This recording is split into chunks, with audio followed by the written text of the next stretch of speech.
Good day, everyone. Good day, everyone. How are you doing? Good day to you all.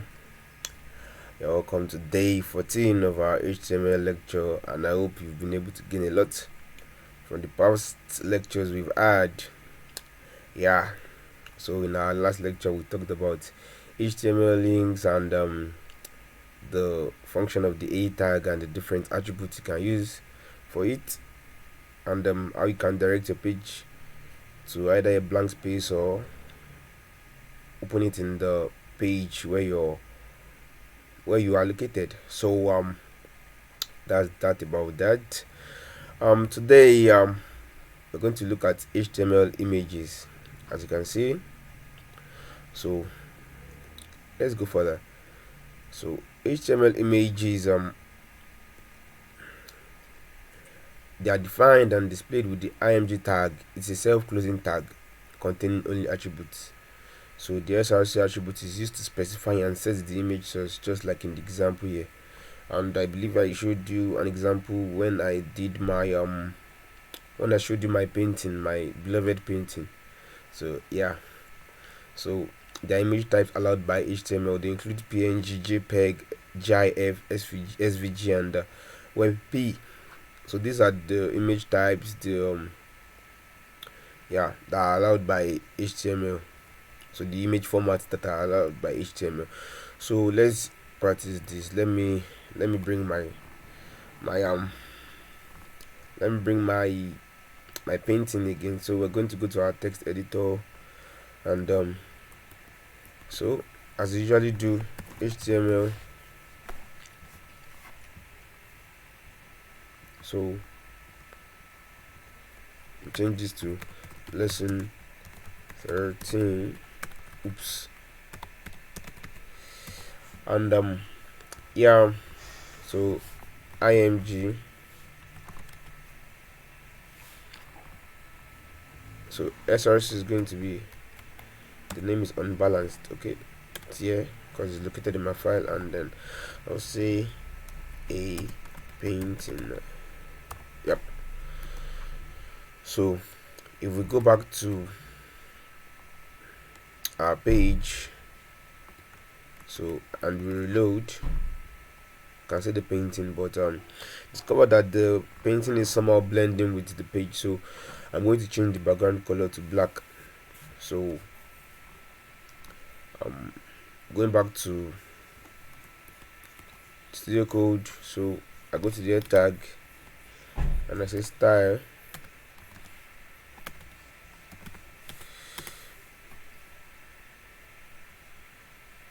So that will be body, which is going to be background color, which is going to be black. So when we go back to our page and reload, see, it's now black. So we can see the outline of the painting very well. So yeah, these are you render an image with the img tag. So let's go back to our slides. So in our slides, the alt attribute, it provides an alternate text to describe an image. In cases of a user not being able to view an image, the alt attribute provides a description of the image. It is required by HTML standard. So so in the example here we have img src fruit and the alt is a bowl of fruit. So here the image is a bowl of fruit and this alt is a bowl of fruit. So this alt attribute describes the image. So that shows that is a bowl of fruit. So in case, I don't know if you've experienced this before, but maybe you are trying to load a particular page and the browser is not rendering the image. So to show a text, so that text is the alt, is from the alt attribute, which provides a description of the provides a description of the image. So just like in my example here, in our code, in our editor, where I put a painting, so this describes that this unbalanced is a painting. So that's what the alt attribute is used for. So let's go further. So now HTML images, they define the width and height of images in pixels. They are set to make the browser account for the space and maintain the layout when it is fully loaded. It is expressed in pixels. So yeah, so here we set our width and our height to 500 pixels. So I'm gonna make our image to 500 pixels width and height. So just go here with 500 px and height 500 px. So on going back to our web page, so you see that on reload it has changed to 500 and 500. So that's the width and the height. That's what the attribute does. So let's go further. So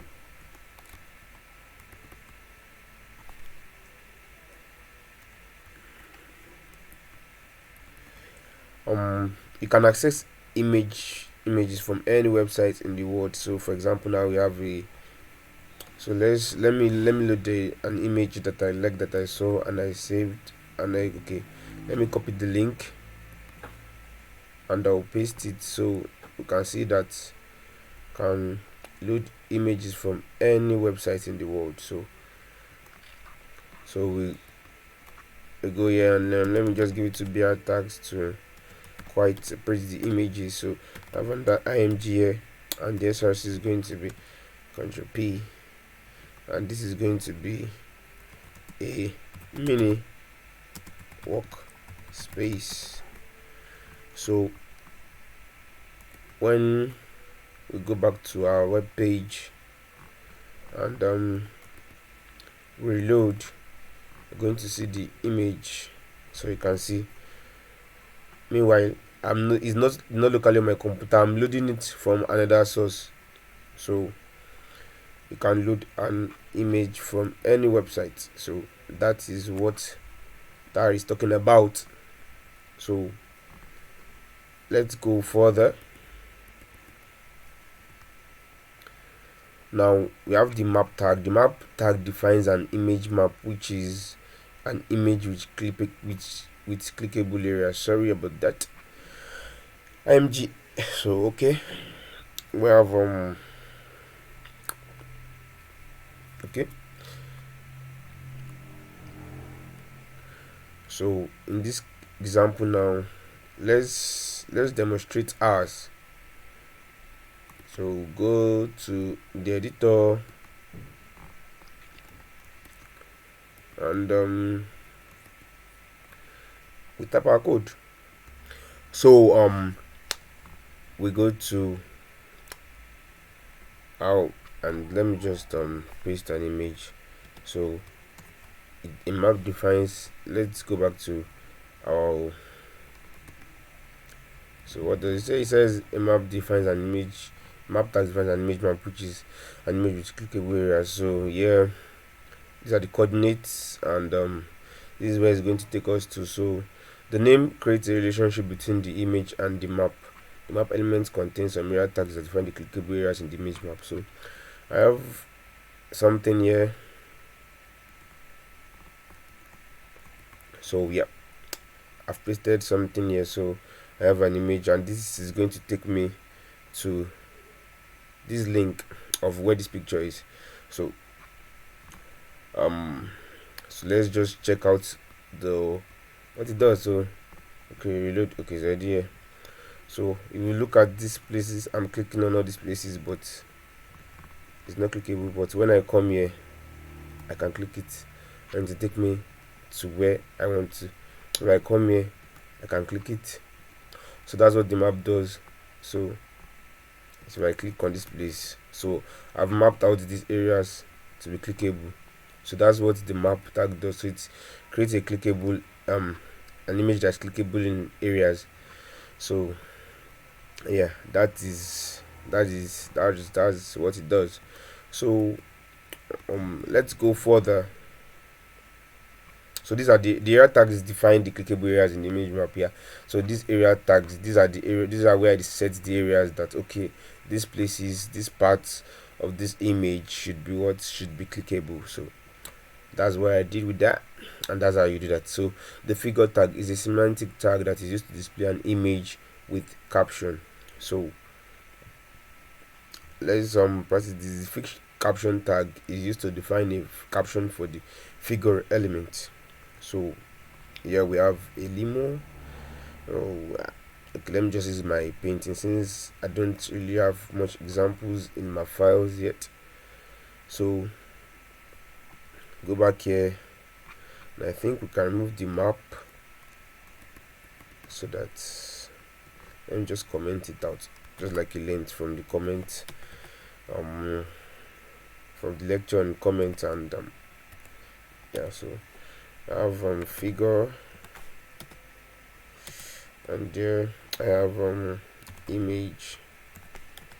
SRC is going to be on, or let me say img.jpg. okay, alt is a mini, or let me just say workstation. Well, no, then fig caption,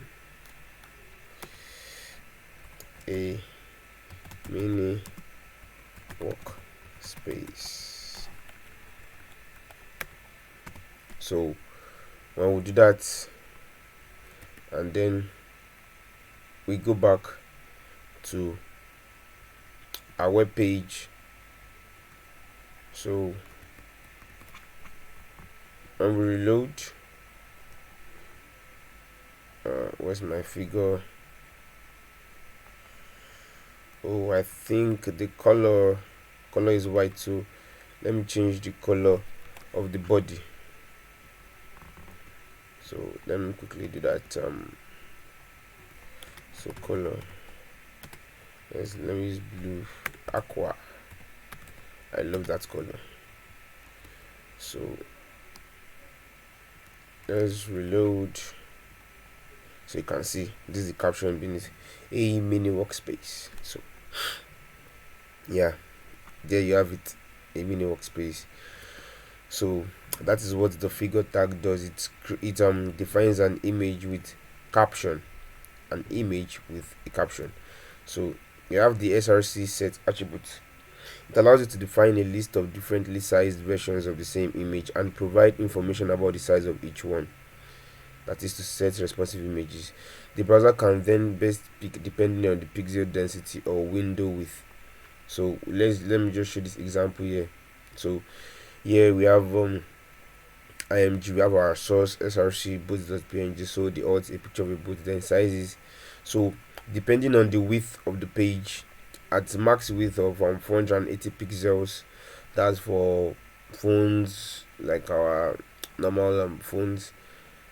So to show at 100 views, that is let me go back to oops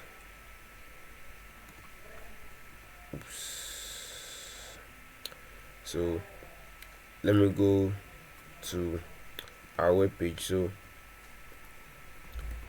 it's going to show a height of 100 vh, so that means the viewport, the height of the viewport is going to be 100% at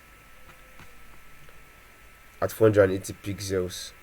So what's the next thing there? So at max width of 960 pixels, that's getting to a system, a computer, a laptop, so it's going to show at 50 VW. And for 800 pixels, then to now you're now specifying the SRC set. So at 480 with at the width of 180, it's going to show this picture. So these are the same pictures of the boat, but they've been sized down to fit these different screen widths. So these are So for example, now this is what is going to show when the width is 768 pixel. What's going to show when the width is 970 pixel, and this is what is going to show when the width is 1320 pixels. So these I don't really have the images, so but this is just an example, so that the images will not be distorted when the pages are resized due to the screen being small or anything. So these are specified widths for different screen widths. So that is what you can use the src set attributes to do. So the size attribute describes the size of the image in correlation to the viewport. So that's, as I explained earlier, in correlation to the viewport. So that means if I'm checking the image on this system, it's going to be half the width of the viewport. So I think that should be clear enough. So let's go to the picture tag. It was introduced in HTML5 to add more flexibility when specifying image resources. It works in a similar way to the src set attribute. It is used to completely change the image format of a file or change the image entirely. It contains a number of source elements, each referring to different image sources. The browser then chooses the format that best fits the current view and or device. So we can use the picture tag to even change. src set was used to change the size, to resize, but this way you can even change the format. You can change it from jpg to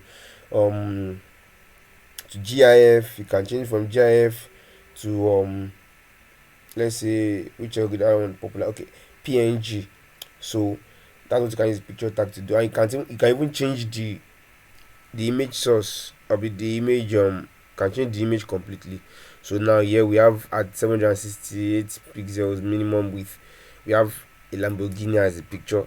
Now at 532 pixels, that's for a smaller phone compared to the 768 pixels, we have a Bugatti that is showing there. So you see that there are different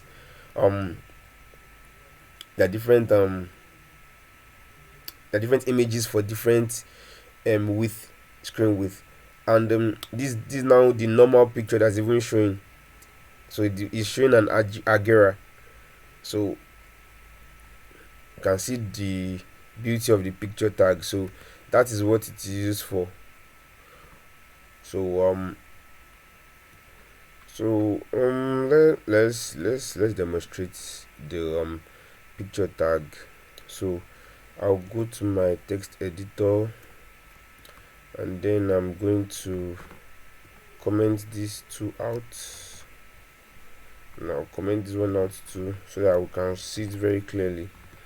Then I'll paste a picture tag. Okay, we have 3 images here. The image I got from that website, this another image saved, and the unbalanced, the painting.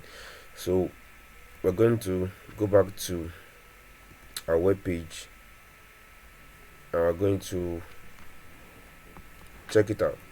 So you see, these are the pages normally. So you want to inspect. I want to change the can you see at the width of 375 it has changed. So if I change it to iPad mini, as you can see, it has changed. So as the width is changing, so also the picture is changing. So you can see, let me find iPad or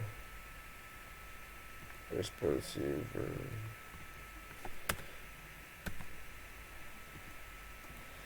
So you can see Surface Pro 7. So you can see 540. You can see how the images are changing based on the width of the screen. So that's what the picture element does. The picture element does with the source. So the source, you use the source and the picture element together. So as you can see, so I believe that should make it clear. So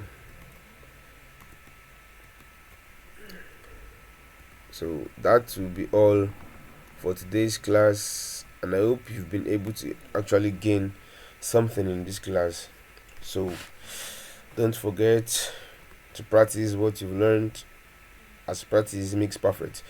So till next class, as I usually say, stay safe and stay focused.